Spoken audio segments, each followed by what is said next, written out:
Glória a Deus, toda a honra e toda a glória é de Deus e pertence a Ele. Evangelho segundo Mateus, capítulo 12, versículos 22 e seguintes.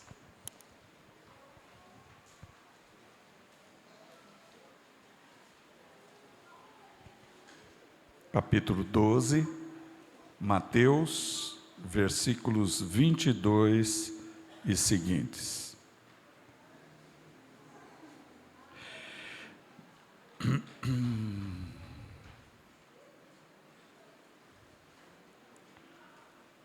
Trouxeram-lhe então um endemoniado cego e mudo, e de tal modo o curou que o cego e mudo falava e via. E toda a multidão se admirava e dizia: não é este o filho de Davi? Mas os fariseus, ouvindo isto, diziam: ele não expulsa os demônios senão por Beelzebu, príncipe dos demônios. Jesus, porém, conhecendo os seus pensamentos, disse-lhes: todo o reino dividido contra si mesmo é devastado, e toda a cidade ou casa dividida contra si mesma não subsistirá. E se Satanás expulsa a Satanás, está dividido contra si mesmo. Como subsistirá, pois, o seu reino? Se eu expulso os demônios por Beelzebu, por quem os expulso, então, os vossos filhos? Portanto, eles mesmos serão os vossos juízes. Mas se eu expulso os demônios pelo Espírito de Deus, é conseguintemente chegado a vós o reino de Deus. Ou como pode alguém entrar em casa do homem valente e furtar os seus bens, se primeiro não manietar o valente, saqueando então a sua casa? Quem não é comigo é contra mim, e quem comigo não ajunta espalha. Portanto, eu vos digo que todo pecado e blasfêmia se perdoará aos homens, mas a blasfêmia contra o Espírito não será perdoada aos homens. Senhor, eis a tua palavra, e eu te peço humildemente, usa a minha vida, usa a minha boca, ministra ao povo o Espírito de Deus, para a glória do nome de Jesus. Amém e amém, Senhor, graças a Deus. É uma coisa impressionante. Nós vamos, se você até quiser ficar com o texto aberto, porque depois nós vamos ver outros aqui, outros textos. Jesus, trouxeram a ele um homem que era cego e mudo. Ele não falava e não enxergava. Coisa triste, muito triste. E aquilo quem trazia para ele a cegueira e a mudez era um espírito maligno. Isso para vocês notarem e perceberem que, na verdade, a maioria das causas de doenças e enfermidades são ocasionadas pela presença de espíritos malignos. Esta é a verdade.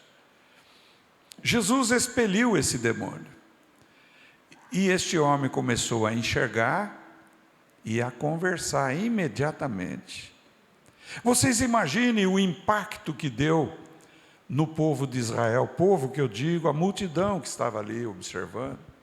Recebeu um impacto tremendo e eles falaram corretos. Eles falaram: não é este porventura o filho de Davi? Talvez para nós falar assim, talvez não tenha um significado profundo, porém tem significado profundo, porque no livro de Daniel, o Messias, que do hebraico é Machia, ou seja, o ungido, o protegido, o ungido de Deus, o Salvador, o Redentor, Ele era conhecido como filho de Davi. Davi era da tribo de Judá, filho de Jessé, e a promessa é que o Messias viria da tribo de Judá. Então Israel aguardava com ansiedade a manifestação do Messias, porque o Messias é o libertador do povo de Israel, e é o nosso também, nosso Salvador e Senhor. Então, quando eles viram esse sinal forte da parte de Jesus, coisa que eles não viam com os fariseus, saduceus, escribas e herodianos, não via acontecer esse tipo de coisa. Quando eles viram esse sinal forte, portentoso, eles exclamaram, o povo exclamou: não é esse porventura o filho de Davi? Veja que Jesus mesmo diz, o filho do homem, linguagem usada, não é, por Daniel a respeito do Messias. Isso seria para todos se alegrarem, mas é incrível, irmãos, que os religiosos se entristeceram com essa palavra, não gostaram dessa palavra, e procuraram dizer para o povo que ele não era o filho de Davi, que ele não era o Messias. Aí repousava, não é, a controvérsia. Este homem não é, porque ele expulsa demônios pelo poder de Belzebu, príncipe dos demônios. Ou seja, Belzebu é o diabo, é Satanás, o chefe dos demônios. Isso, imagina o impacto, a tristeza, o desapontamento de Jesus com uma afirmação dessas. Interessante, não é? Mas é a verdade. Como homem, eu digo. Como Deus, ele já sabia que eles nunca seriam de Deus. Os fariseus, os escribas e os herodianos jamais seriam de Deus, porque ele é onisciente ou presciente. Porém, aí Jesus começou a explicar para a multidão que o que eles disseram não era verdade. Jesus então foi por um campo de explicação, porque ele era um tremendo pedagogo, além de pedagogo, filósofo, psicólogo, médico dos médicos, senhor dos senhores. E ele começou a explicar o seguinte, que essa afirmação deles, isso dando atenção para a multidão, veja bem, o primeiro aspecto de Jesus foi cuidar da multidão, e disse assim para a multidão: o reino do diabo, se ficar dividido contra si mesmo, não prospera. Por este motivo, é evidente e lógico que isto não procede, essa explicação dos fariseus é improcede, não tem procedimento, é falácia, que é mentira, não é? Porque se Belzebu expulsar a Belzebu, como subsistirá o seu reino? Uma explicação simples, objetiva e clara para a multidão, que eu tenho a certeza absoluta que compreenderam isso que o Senhor Jesus estava explicando.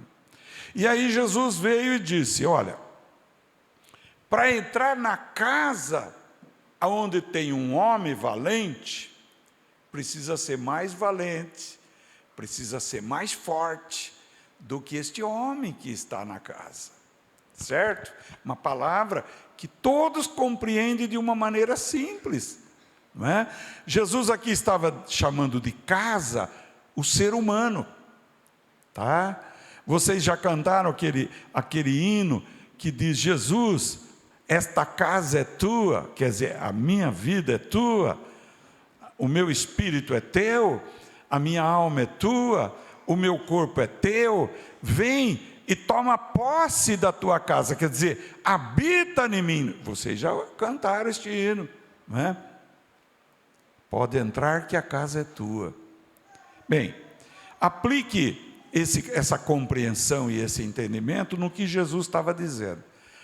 O homem possesso, o qual Jesus expeliu o demônio mudo e cego, esse demônio foi habitar numa casa, e essa casa era aquele homem, compreendeu? Vocês já ouviram falar daquele texto que Jesus explica que quando um espírito imundo sai de uma casa, ele vai por regiões áridas, e ele começa a desejar voltar para a sua casa, e quando ele volta para a sua casa, quer dizer, aquele homem ou mulher que era a possessão desse espírito maligno, e vê a casa arrumadinha, limpinha, ele vai, traz mais 7 espíritos piores do que ele, e o último estado daquele homem é pior do que o primeiro. Vocês já ouviram isso aí? O que Jesus estava se referindo aí? Que o nosso corpo é como uma casa que deve ser para a glória de Deus. Por isto, santificai vossa casa, vossos membros, vosso corpo, vossos pensamentos, vosso espírito, santificai no Senhor. Então, quando Jesus começou a explicar isto para essa multidão, Jesus estava dizendo: olha, na casa deste homem havia um valente, um ladrão lá dentro, um usurpador morando lá dentro. Para eu poder enfrentar esse valente, eu tenho que ser muito mais forte do que esse valente. É isso que Jesus estava dizendo. Então eu entrei dentro deste homem, eu amarrei esse valente. Manietar significa valente, não é verdade? Então o valente foi manietado, isto é, amarrado, retirado daquela casa à força. Jesus estava dizendo claramente para essa multidão e para os fariseus também, por que não?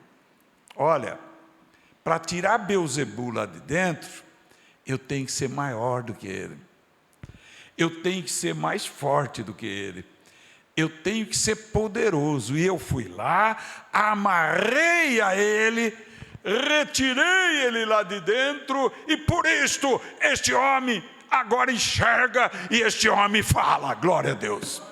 É isso que Jesus estava falando. Agora Jesus trouxe outra mensagem específica para os teólogos daquela época, fariseus, saduceus, escribas e herodianos. Ele disse: olha, se eu estou expulsando os espíritos malignos pelo poder do Espírito Santo, o Espírito Santo é o próprio Deus. O próprio Deus habitava em Jesus desde a concepção. É porque o reino de Deus é chegado a vós. Quer dizer, as promessas que existem lá nos profetas, no Antigo Testamento, se referem à minha pessoa. Eu sou, sim, ele estava dizendo, noutras palavras, eu sou o Machia, o Messias do hebraico, Cristo do grego, o ungido que veio para vos salvar. Eu sou este. E se vocês blasfemarem, o que vocês estão fazendo é uma blasfêmia contra o Espírito de Deus que habita em mim, e tudo que eu vejo o Pai fazer, eu faço. O Pai é o Espírito habita em Jesus, como homem, e eles são uma só pessoa. Então o que eu faço, porque o Espírito do Pai, o Espírito de Deus, o Espírito de Cristo está fazendo, é Ele que está fazendo, e vocês estão atribuindo isto a Beelzebu. Isto é blasfêmia, e não tem perdão. Não há perdão para quem peca contra o Espírito Santo. Não há perdão nem nesta vida, nem na vida que há de vir. Não tem perdão, Jesus falou. E Jesus passou a demonstrar para esses fariseus e para a multidão que estava ali, ele começou a fazer Analogias, você sabe o que é analogia. Analogia são fatos parecidos. Ele começou a explicar na sequência a árvore e os seus frutos, olha só, né? Ele disse, uma árvore boa só pode dar bons frutos, e uma árvore má só dá maus frutos. Olha só, simples de compreender, não é? Como pode um espinheiro dar um fruto bom? Não dá. E como pode um pé de laranja, de maçã, de pera dar espinhos? Espinhos como fruto? Não dá.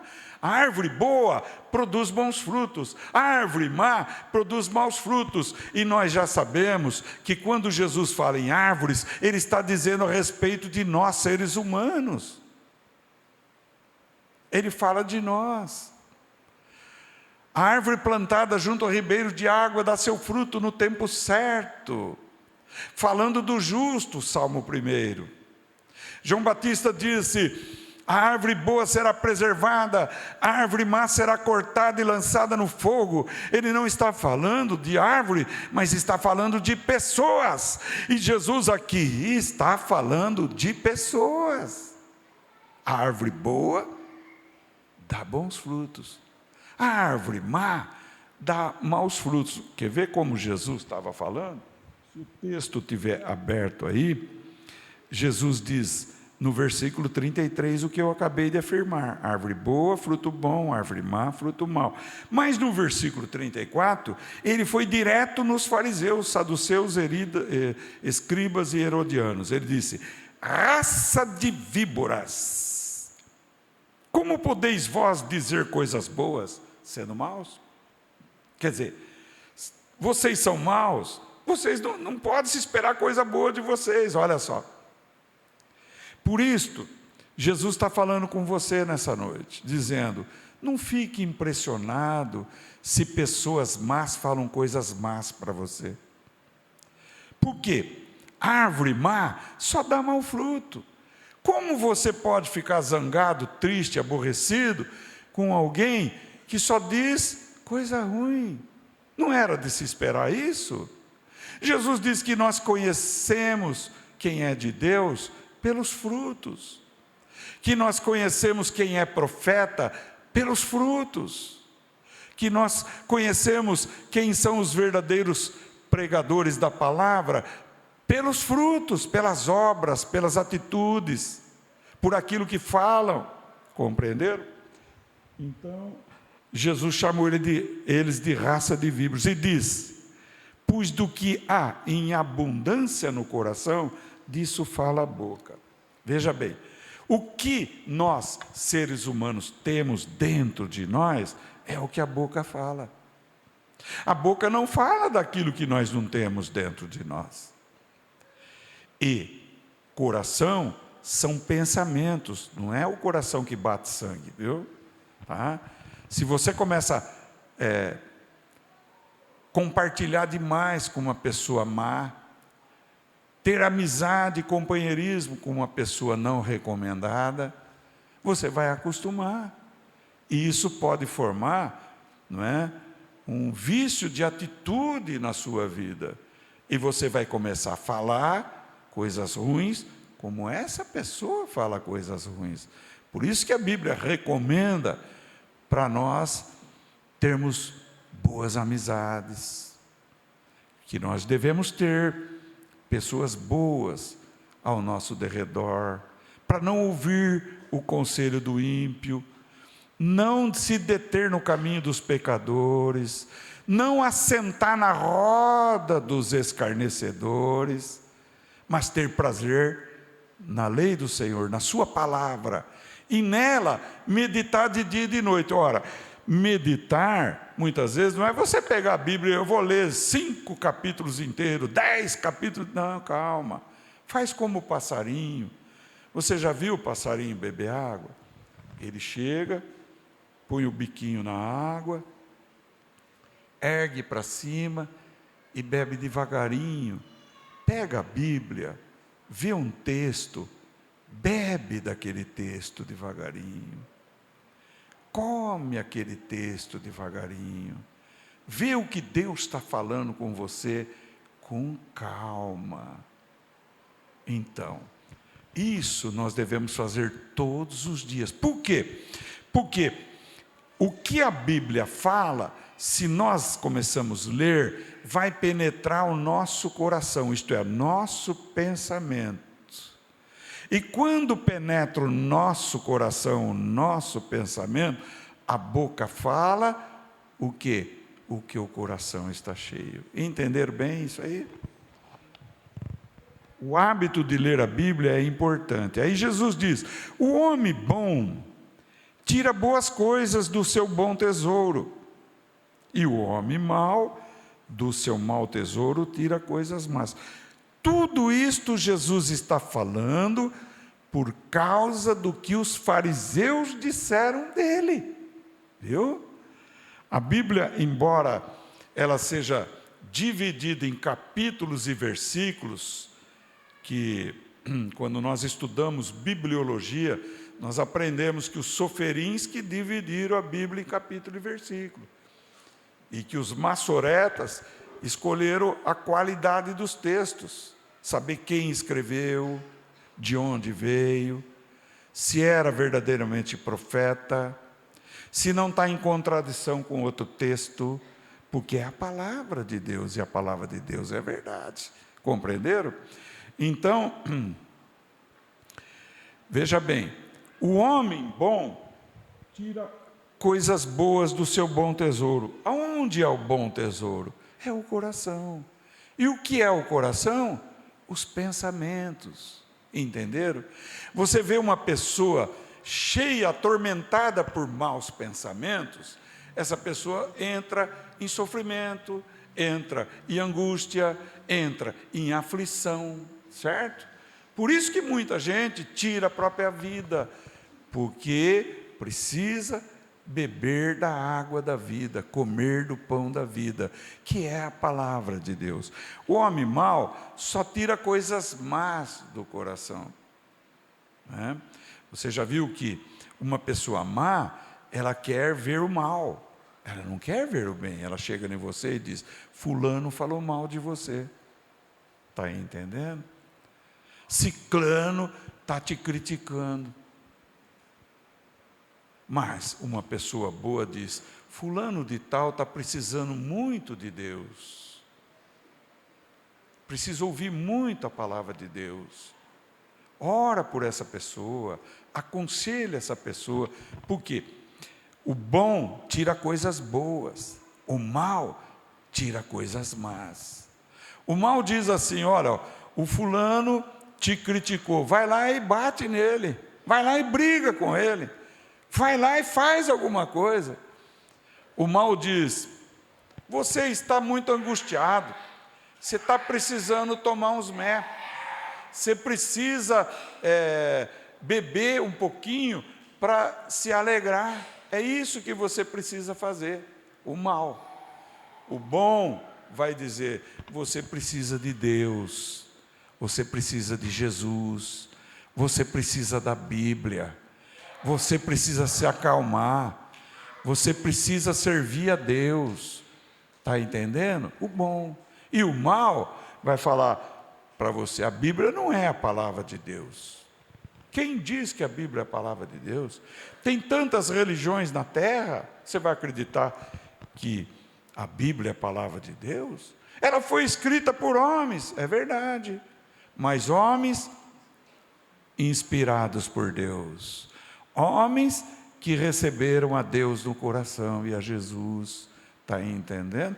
Tanto que na Bíblia ela foi escrita por 40 homens inspirados por Deus, que viveram em séculos diferentes, em locais diferentes, tiveram profissões diferentes, olha bem, e no entanto, embora a linguagem deles se assemelhe com a cultura deles, o teor e a essência da mensagem é a mesma.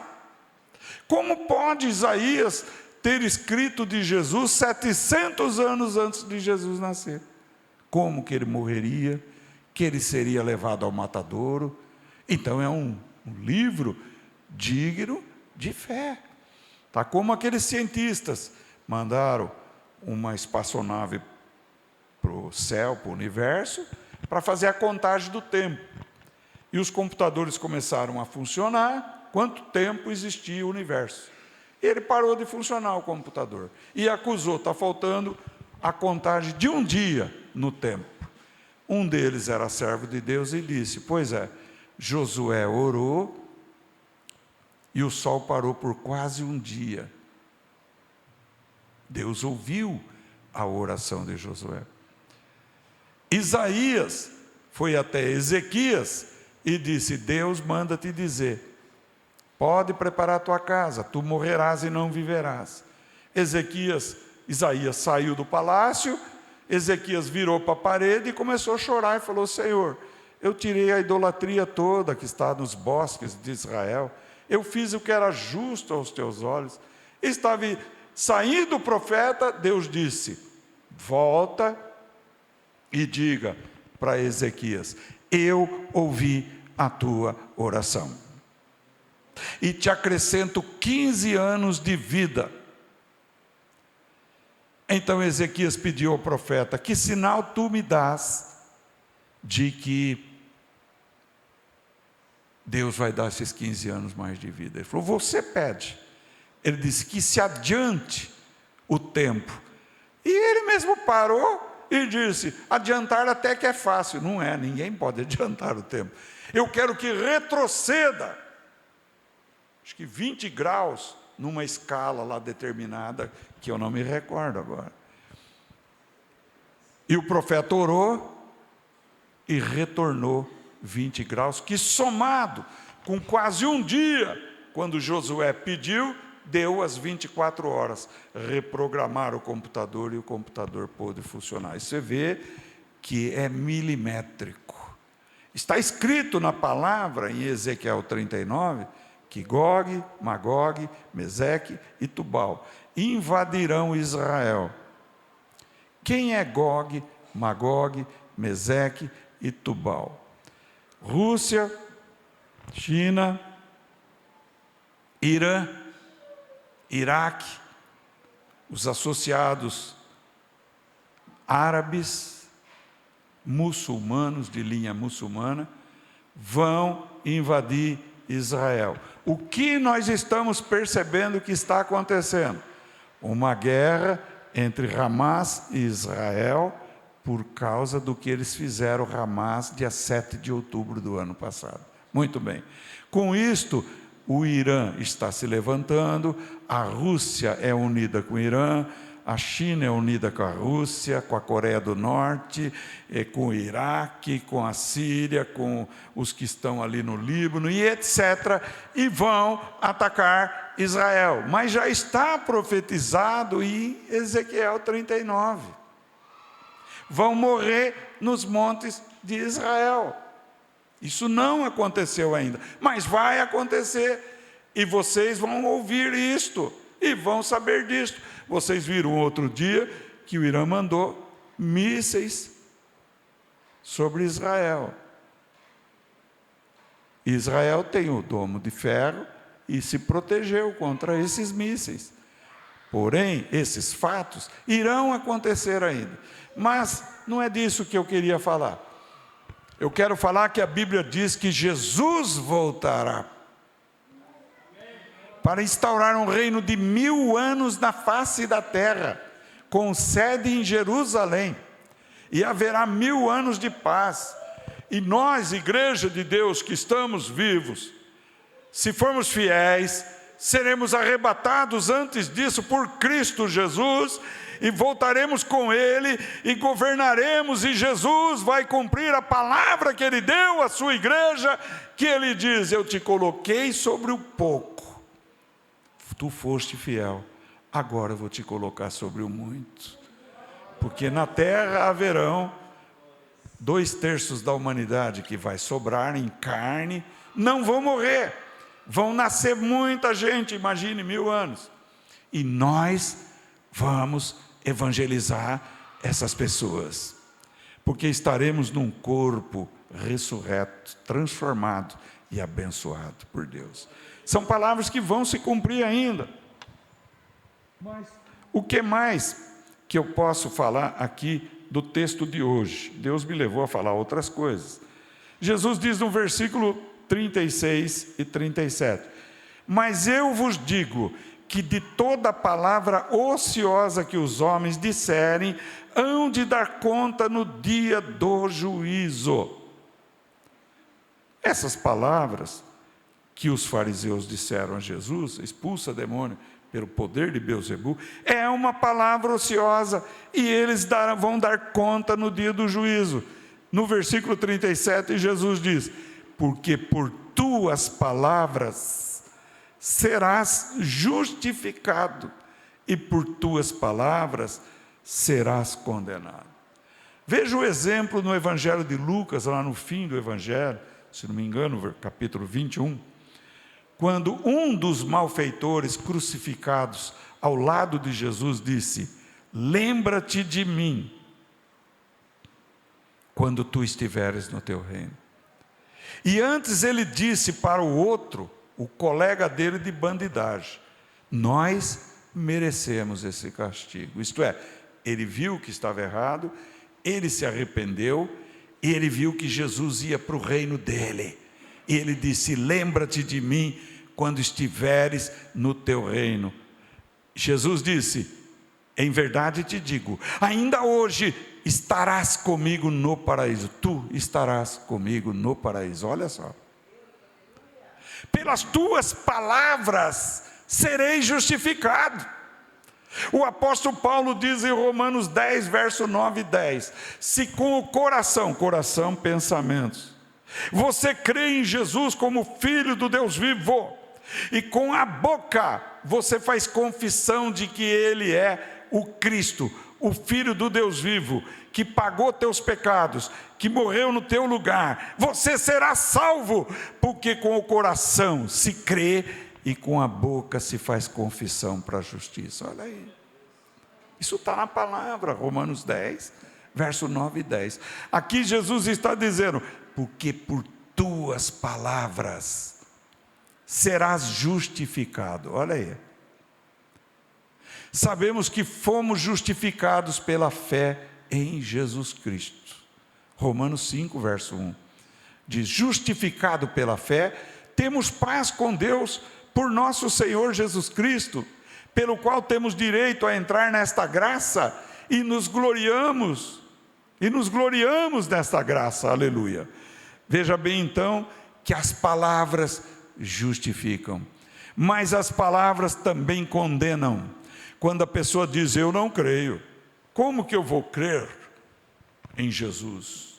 Faz 2000 anos que ele passou aqui, todo mundo fala, como eu vou crer? Olha bem, pelas palavras será condenado, porque o que não crê será condenado. Ide pelo mundo, pregai o evangelho a toda criatura, quem crer e for batizado será salvo, quem não crer será condenado. Evangelho segundo Marcos, capítulo 16, verso 15. Então, essa é a palavra de Deus. Eu quero ver essas pessoas, como eles vão ficar diante de Deus depois. Você me negou, você não me quis, você me rejeitou, pelas suas palavras você está condenado. Olha bem, é muito sério isso aí. Mas como, Senhor? Você não viu as pessoas que morreram? Jesus vai dizer, hein? Na Bíblia não está escrito, Gênesis 3, tu és pó, e ao pó tornarás. Quando morre uma pessoa, nós não vamos no velório ali, e essa pessoa não é plantada na terra, não é pó, não volta para pó? Não é verdadeira a Bíblia então? Mas a mesma Bíblia que diz, tu és pó, ao pó tornarás, diz, porque Deus amou o mundo de tal maneira, que deu o seu Filho unigênito, para que todo que nele crê, não pereça, mas tenha a vida eterna. Você quer a vida eterna? Crê em Jesus. Crê em Jesus de todo o teu coração e terás a vida eterna. Aleluia. Quando nós vemos não é? Paulo e Silas numa prisão, e o carcereiro quis se suicidar porque deu um terremoto e abriram as grades e as prisões foram abertas, e ele quis se suicidar, porque era ele que estava, o carcereiro é que estava guardando os prisioneiros. E Paulo disse: não te faça mal algum, nós estamos aqui. Mas ele ouviu Paulo e Silas cantando louvores a Deus, pregando a palavra de Deus, e então ele indagou: o que é necessário fazer para ser salvo? E Paulo e Silas disseram a ele: crê no Senhor Jesus Cristo, e será salvo, tu e a tua casa. Glória a Deus. Atos 16, verso 30 e 31. E a Bíblia diz que ele tirou Paulo e Silas da prisão, levou para sua casa, olha, 2 prisioneiros que ele havia açoitado. E eles pregaram a madrugada toda para a família dele, e a Bíblia diz que no dia seguinte, todos foram batizados. Olha só, irmãos. Então, pela tua palavra, serás justificado. Pela tua palavra, serás condenado. Fecha os seus olhos um instante, sentado aí onde você está. Fala para Jesus. Você pode falar para Jesus até baixinho, se você não quiser falar alto.